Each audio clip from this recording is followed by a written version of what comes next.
आदित्यहृदयम्। ततो युद्धपरिश्रान्तं समरे चिन्तया स्थितं रावणं चाग्रतो दृष्ट्वा युद्धाय समुपस्थितं दैवतैश्च समागम्य द्रष्टुमभ्यागतोरणम् उपागम्य ब्रवीद्रामा मगस्त्यो भगवान् ऋषिः राम राम महाबाहो शृणु गुह्यं सनातनम् येन सर्वा नरीन् वत्सा समरे विजेष्यसि आदित्यहृदयं पुण्यं सर्वशत्रुविनाशनं जयावहं जपे नित्यम् अक्षयं परमं शिवं सर्वमङ्गलमाङ्गल्यं सर्वपापप्रणाशनं चिन्ताशोकप्रशमनम् आयुर्वर्धनमुत्तमं रश्मिमन्तं समुद्यन्तं देवासुरनमस्कृतं पूजयस्व विवस्वन्तं भास्करं भुवनेश्वरं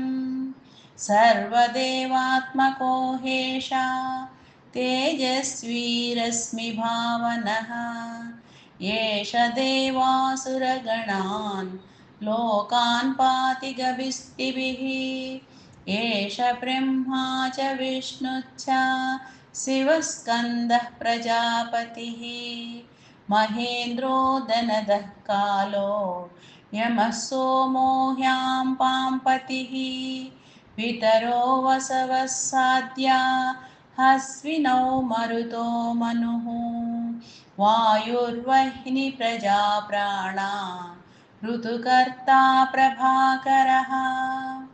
आदित्यसविता सूर्यः खगपूषा गविस्तिमान् सुवर्णसदृशो भानुः हिरण्यरेता दिवाकरः हरिदस्वः सहस्रार्चिः सप्तशक्तिर्मरीचिमान् तिमिरोन्मथनः शम्भुः स्वष्टामार्ताण्डं सुमान् हिरण्यगर्भशिशिरः स्तपनो भास्करो रविः अग्निगर्भोदितेः पुत्रः शङ्खशिशिरनाशनः व्योमनाथसमो भेदी ऋग्यजुस्सामपारगः घनवृष्टिरपां मित्रो विन्ध्यवीधिप्लवङ्गमः आतपी मण्डली मृत्युः पिङ्गळसर्वतापनः कविर्विश्वो महातेजा रक्तसर्वभवोद्भवः नक्षत्रग्रहताराणाम् अधिपो विश्वभावनः तेजसामपि तेजस्वी द्वादशात्मनमोऽस्तु ते नमः पूर्वाय गिरये पश्चिमाद्रये नमः ज्योतिर्गणानां पतये दिनाधिपतये नमः जयाय जयभद्राय हर्यस्वाय नमो नमः नमो नमः सहस्रांशो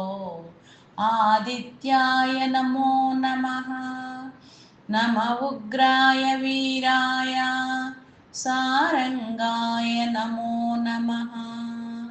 नमः पद्मप्रबोधाय मार्ताण्डाय नमो नमः ब्रह्मेशानाच्युतेशाय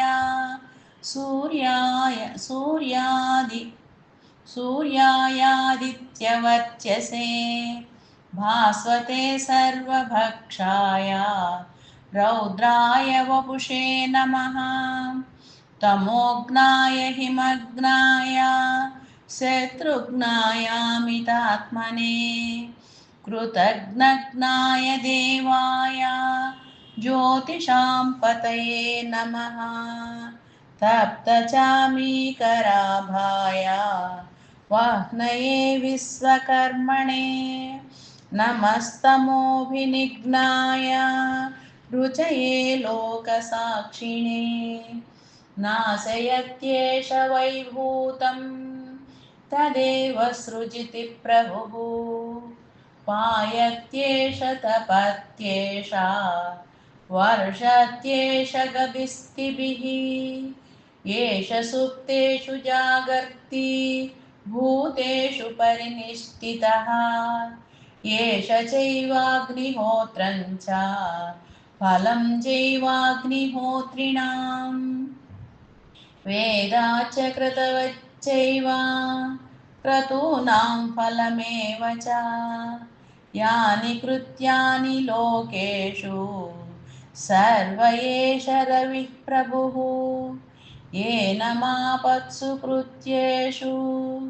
कान्तारेषु भयेषु च कीर्तयन् पुरुषः कच्चिन्नावसीदति राघव पूजयिष्ये यस्वैनमेकाग्रो देवदेवं जगत्पतिम्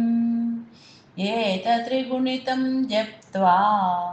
युद्धेषु विजयिष्यसि अस्मिन् क्षणे महाबाहो रावणं त्वं वदिष्यसि एवमुक्त्वा तदागस्त्यो जगाम च धागतम् एतच्छ्रुत्वा महातेजा नष्टशोको भवत्तदा धारयामास सुप्रीतो राघवः प्रयतात्मवान् आदित्यं प्रेक्ष्य जप्त्वा तु परं हर्षमवाप्तवान् त्रिराचम्य शुचिर्भूत्वा धनुराधाय वीर्यवान् रावणं प्रेक्ष्य हृष्टात्मा युद्धाय समुपागमत् सर्वयत्नेन महता वदे तस्य द्रुतोऽभवत् अधरविरवधनिर्नीक्ष रामं मुदितमनाः परमं प्रहृष्यमाणः